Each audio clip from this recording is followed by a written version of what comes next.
Good afternoon. My name is David Knox, and I have multiple system atrophy. Today is September 25th, 2023, and I have some, to me, would be the biggest news of my diagnosis, my career path with the msa, if you would, so far.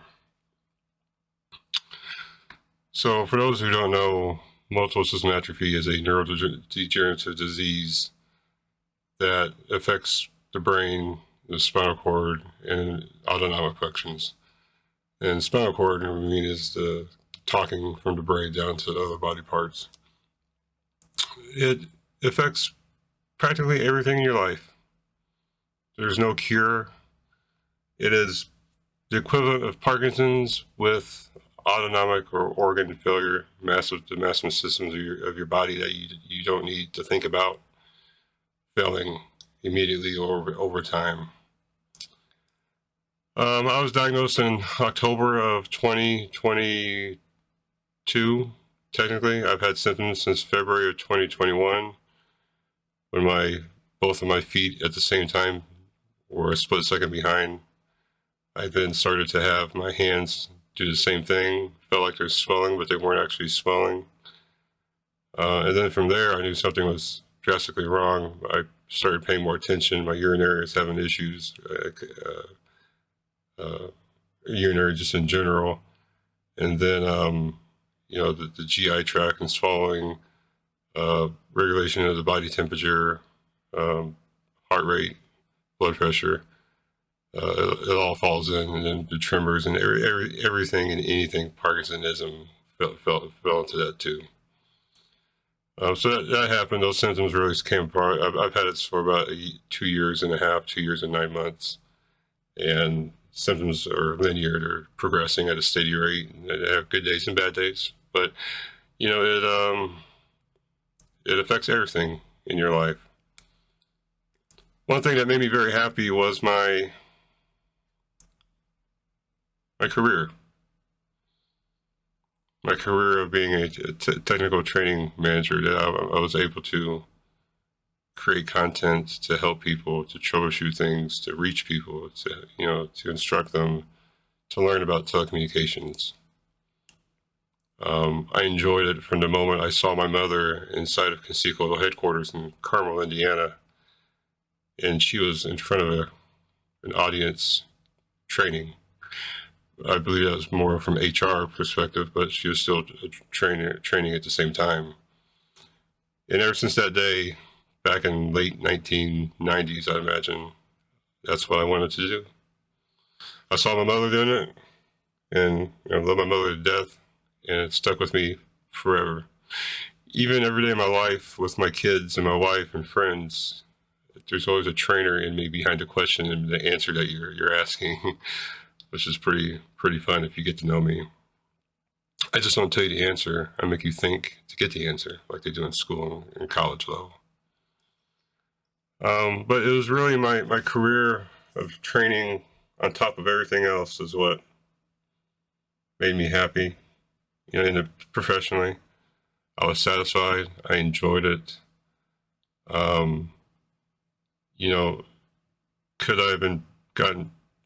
Could I have worked elsewhere and made a lot more money and this and that? Sure. But I enjoyed where I was at, who I was with, and what I did. My company, we weren't always perfect. Nobody is. But each person in that company definitely made up for other people's, imperfections by what they had to contribute. And, through thick times and good times, we managed. And the president and the director were really instrumental, leading you, molding you into something you should be, you will be in time. And that's what I was. I was a raw packet of sugar when I came in, and when I came back out, I was fine white powder. So, the company was very instrumental in helping me get my goals and the resources I needed to instruct and teach and travel and do these things too. But the problem with multiple system atrophy is it's progressive, it's aggressive, and it's incurable, which at some point I have to face the consequences and the reality of what I'm up against. And I told my wife and my family that I didn't see myself working past last October of 2022 because of, the way my feet were working and things like that, and slowing down. But I was able to still exercise and do things, get out and pretty somewhat normal without the risk of major falls and hurting myself. And now it's got to a point where multiple system atrophy is playing havoc on me. Literally, in order for me to work anymore and any day, I have to pray my Adderall works to get me going, because at nighttime I take Seroquel to sedate me because I don't sleep. I have to gobble as much coffee as my youngest daughter, Audrey, can make in the morning. Then I buy 2 more cups of coffee on the way to work. I pray that I have breaks and lunches and things, which I do, but pauses to refill my coffee at every moment. Because MSA just fatigues you so bad. Fatigue. On top of these other symptoms, fatigue is hard. And the more that I work with MSA, the less active time of working I actually have. I used to go from not really impacting me to coming home and doing whatever I want to early this year, working all day and coming home and that's it for the day because I'm too tired and my body has been worn out, too much tremors and spasms and pain, things like that. And over the summer, I was getting to the point where, okay, I can get to 1 o'clock, 1:30 for training, and that's it for anything for the whole day. Right? I got to get as much as I can in because I'm spent. And now I can barely get to noon, to lunchtime. My speaking goes out. I start slurring like I'm drunk, like MSA. I can't type hardly anymore. Can't walk hardly anymore. The symptoms get compounded. And this morning I was talking to such a great guy, Willie Gunn, out of South Holland, Illinois, and it finally hit me. What am I doing? And I would like to say that I stayed working, not necessarily because of money, because the money and the disability and SSI it's a wash. It's just the same thing practically. So why was I still working? Why wouldn't I be like some other people, and just stop working and mooch off to government? Or why work if you don't have to, right? Well, free money is free money. Because I loved what I did.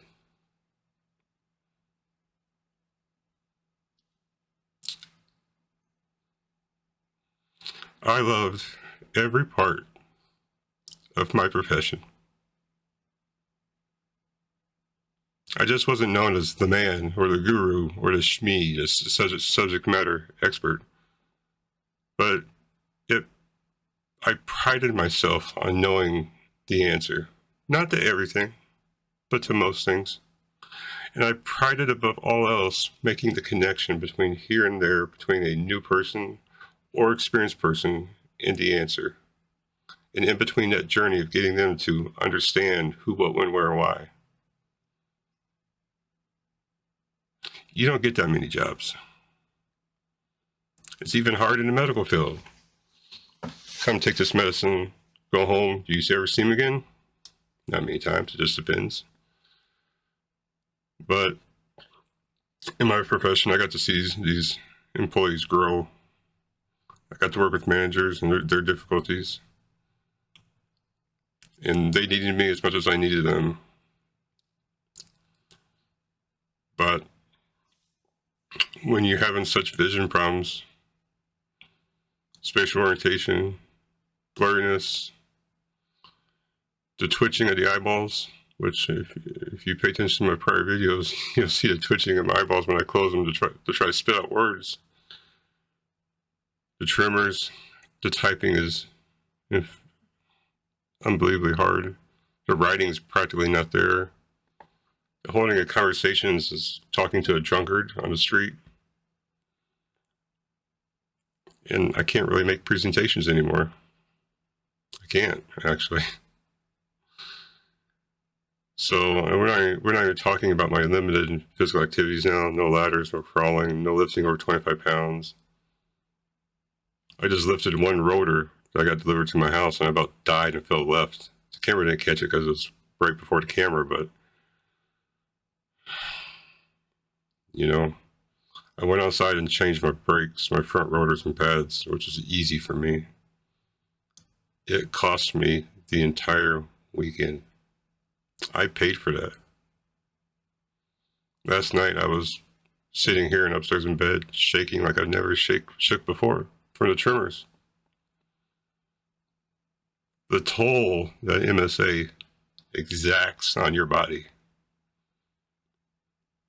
is unfathomable. If you don't have MSA or so far into it, you don't know. And those of you that do have MSA, you do know. I can't publicly speak to half of the things because they're too private. And 10% of those are the ones I can speak about. I can't because I'm still employed.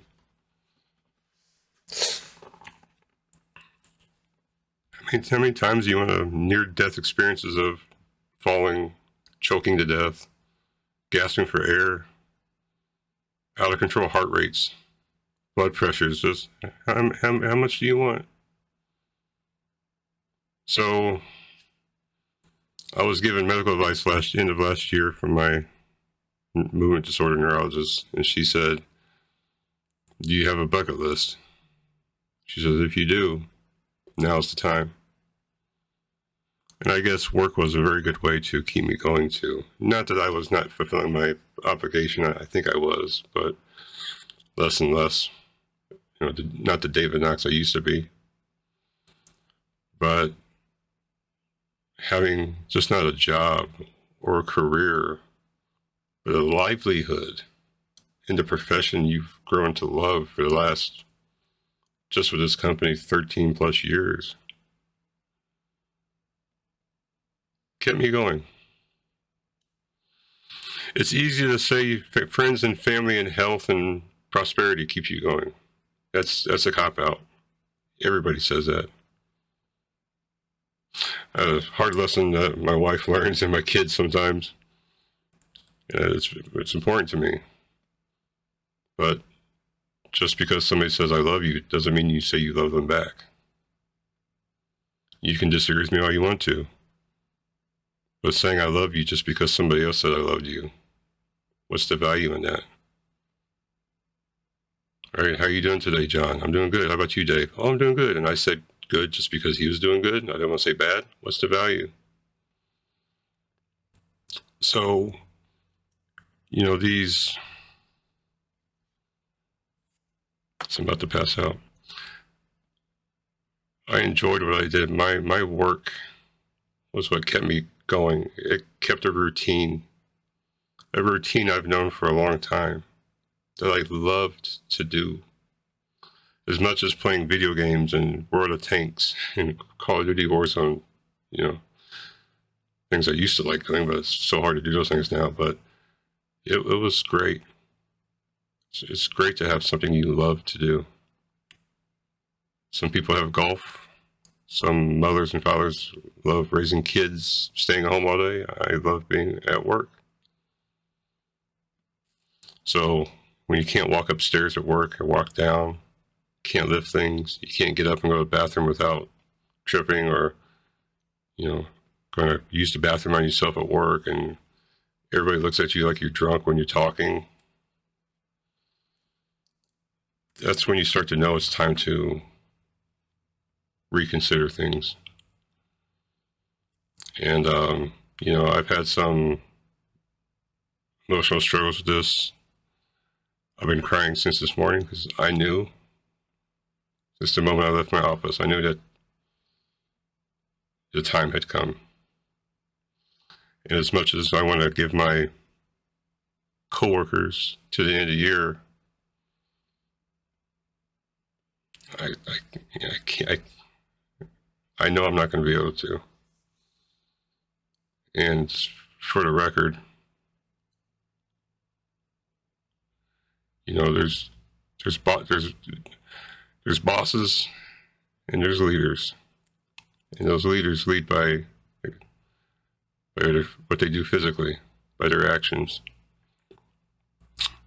And my upper management is nothing other than that. Sure, we may not agree on everything. That's life. That's work. But when I ask for anything, I said jump, they say how high.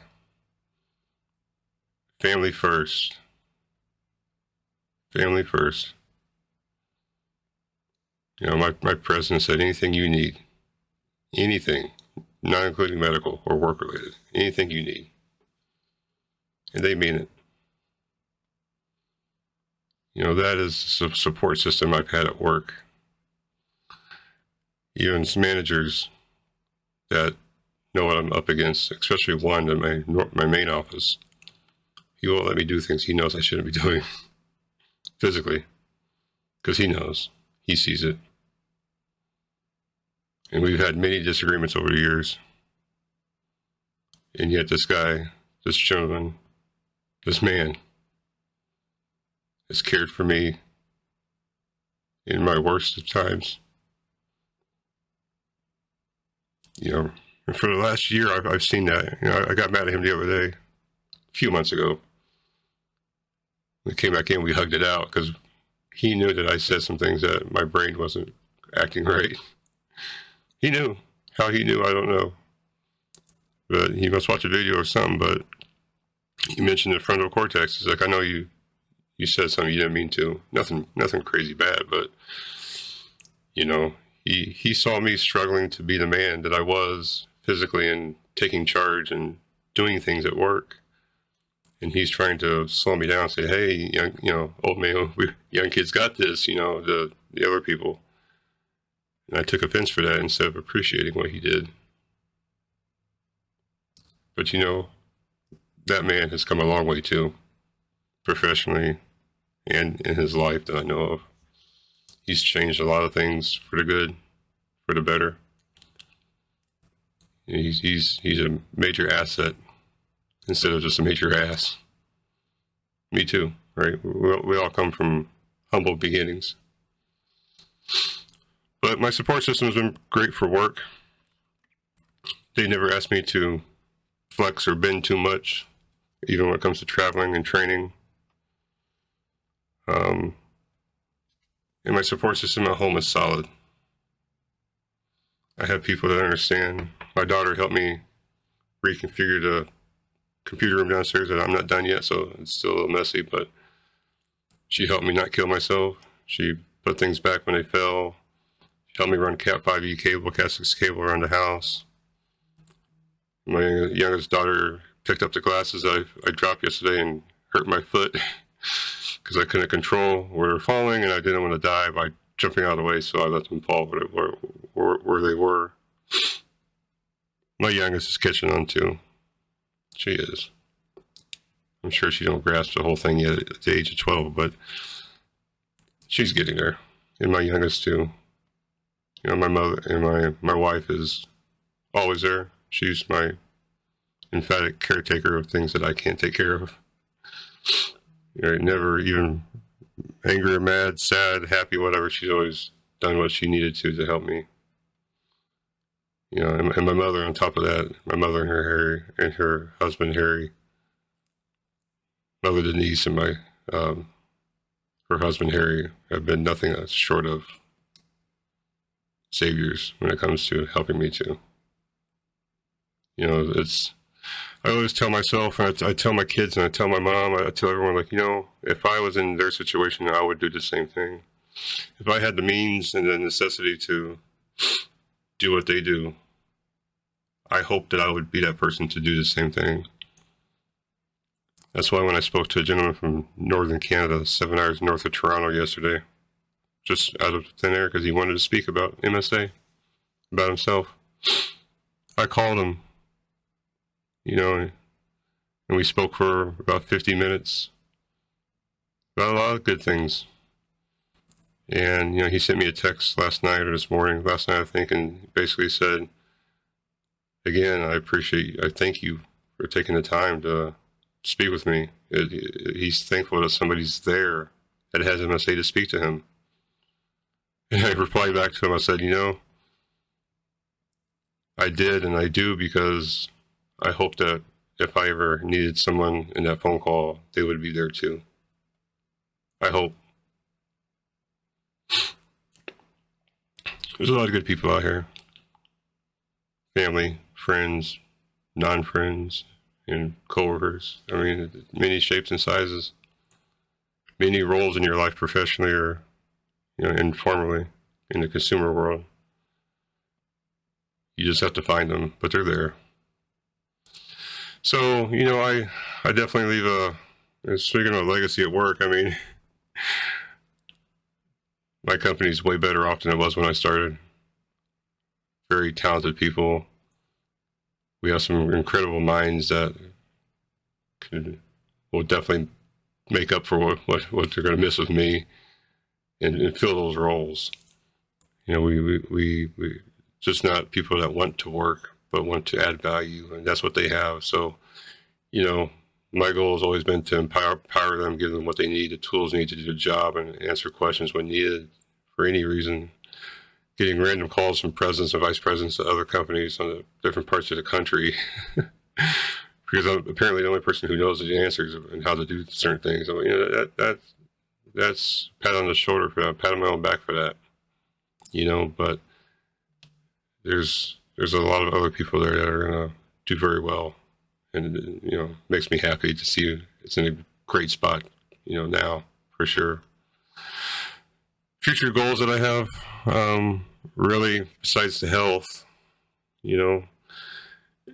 I can't come home anymore. I work from home anyway, but when I go to work this morning or work from home, I'm so done by noon. I have neither the energy or the physical stamina, the symptoms to go work out, to try to work out. And number one, that's what I'm going to try to do. I'm still mobile. So I'm going to be going to the gym a lot on my own, helping things, trying to get myself going a lot more. If I got 4 hours, let's do it at the gym, walking, something, water, aerobics, aquatics, whatever. But also social media, the YouTube channel that we're on now. I'm posting this podcast with Daisy, right? Reddit comments and things like that. Unfortunately, my work is going to stop professionally, but my informal work of being an advocate, which I'm now going to make professional. I already have some logos created, professional things like that. My website's cheap things, but it's you gotta give the crowd what they want. And I don't mean I'm Kanye West or anything like that, but again, I'm like Larry, the board of directors, said last night. He's like, "You're young, early diagnosed." He's like, "People, companies should be jumping over themselves to get you into clinical trials just because you're so young and still mobile and stuff." It's true, but no matter how clinical trials and medical things go, social media, not my legacy, but the progression of this disease being documented every step of the way when possible. Experiences, happy or sad, yelling or crying like I've been all day today. People have to see the insides. because there's so few of us that have this disease, incurable disease, and even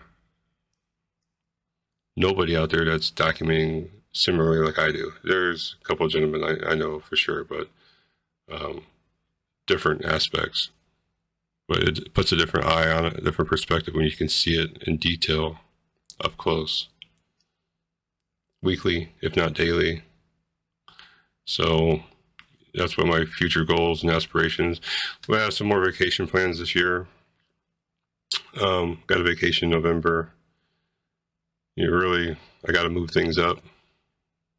If it involves walking in Europe again, I don't know if I don't think I could do Europe like now that I did before. I would go do it. I would try to. It'd probably be a waste of money for a lot of people, but I wouldn't be able to do half the things I did a couple months ago. That's how far we've gone in a couple of months. So time, being a homebody, cooking, cleaning, hopefully cooking more, cleaning more, but enjoying what I do.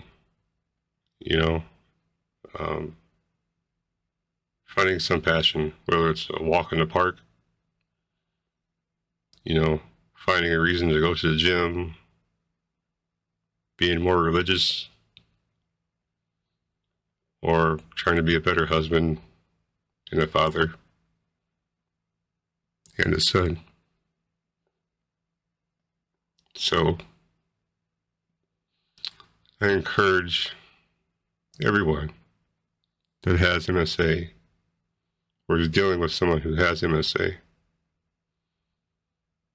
to just understand what it is, what we go through. Can you imagine how angry it is physically angry? It would be for someone like me, or a man in general, to lose your physicality, your passion, your job, what makes you a man, being able to open jars, to do simple tasks. Next time your husband or wife is angry, they seem frustrated. They are. They're not themselves anymore. I'm not. How do I deal with it? Get a big 2x4 and beat something up in a garage. That's really good stress release. Or talking on YouTube. That's the thing that these videos and education and medical research might change over time, but these videos will go forever.